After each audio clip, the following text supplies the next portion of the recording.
We are pretending there is a very important food item inside this Clone Wars cooler. When the temperature inside the cooler, read with our infrared thermometer, is above freezing, it makes the start lever switch on the Turing tumble.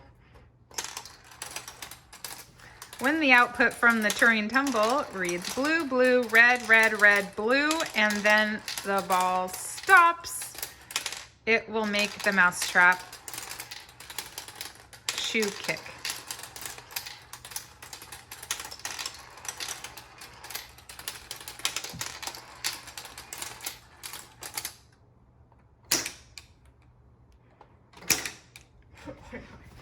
Our shoe is defective.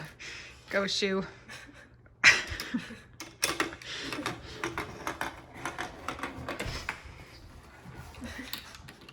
When the mousetrap falls,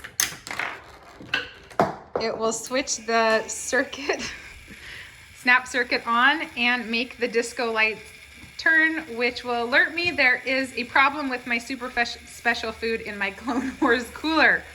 The end.